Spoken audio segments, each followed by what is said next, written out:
Now we're recording. Hello. Yeah. This is me. Just look here. Don't look at me.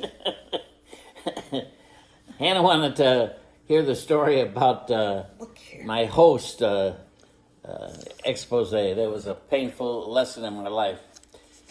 It happened when I was in sixth grade at St. Matthew's School on Fulton Avenue. I happened to, I've been an altar boy ever since, I think it was about third or fourth grade, maybe. So I had gotten up to the position of what they call a master altar boy, which meant that myself and another master altar boy were always called from school to be part of funerals during the day, during the week, and also on Saturday the weddings. We were like the first pick, because we had reached this high honor, Anyhow, it also came with some problems because we would after a service, the priest would just put his vestments on a table, and we would put them all away, and we had like full reign of the church and all the stuff in the church, because we used to, after we did this, he was already gone, and then we would actually lock up after us. We'd go out a special door that locked when we left. They made us make sure that it was locked. But anyhow, the problem was that we were always looking for something to do. I don't know, something interesting, let's put it that way. Just tell what you did. Yeah, so anyhow, what happened was we started small. We just took one or two hosts, and unconsecrated hosts. Yeah, we took them right out of where we used to go in there, and we'd bring up this box to the priest, and the priest would just grab a handful and put them in each of the chalices, the distributing chalices, and then we would put the box away, so we knew where the stuff was.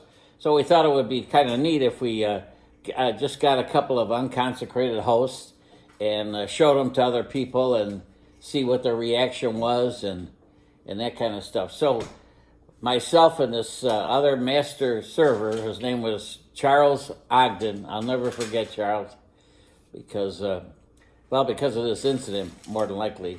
And myself and Charles Ogden, I don't know whose idea it was, but it was probably his.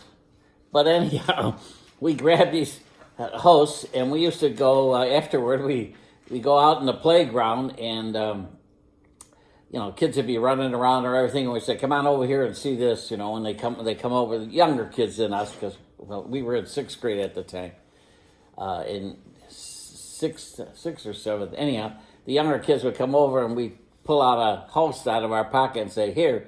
And they run away. They were all panicking and everything else like that. So it was kind of like a fun thing to do, because everybody thought, that they were consecrated, and they were afraid of them, and, how did we get them, and all this other stuff.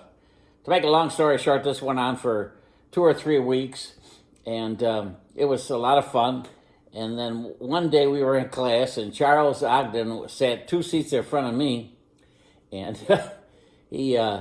he pulled out a hanky, and at that time, we instead of just 2 or 3, we had maybe 10 or 12 hosts in our pocket.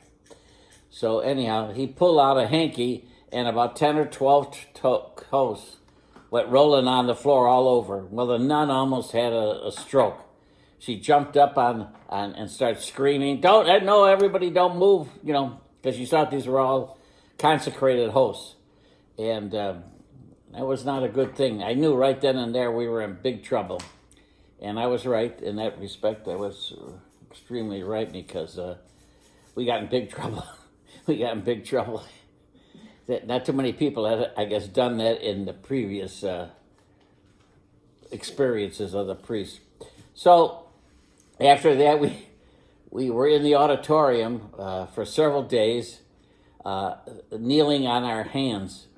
And my parents had to come to school and they got an explanation of what had happened, and my mother, of course, couldn't believe it, but she knew that I was a little different in that respect. But to make a long story short, we got in a lot of trouble, and I was never allowed to be an altar boy again at St. Matthew's Parish, and neither was Charles Ogden. The two of us had lost our highest standard of being altar boys. We call us master servers at the time, and it was not a good thing. And that's the end of that. And that's the end of that. But one of the reasons being a good master server was we made money doing it, because after a funeral, not so much about a funeral, but after a wedding, we used to, with our altar boy garb on, we used to go by the stairs while they're all taking pictures of bride and groom on the stairs of the church and everything else. We kind of just hung out there, and more often than not, either the best man would come up to us or the father of the bride would come up to us and give us like $5. And that was a lot of money back then. $5, that was like, if you worked in a grocery store and you made 25, 30 cents an hour, that was money. So $5 was a big deal. And we hang out there, and then we get kind of close to the groom and see what he would give us. And that was a pretty big job. Oh, that was a pretty big job for us. And that was my story about the host that I'm not exactly proud of, but it did actually happen. And that's it. Goodbye. We'll see you around town.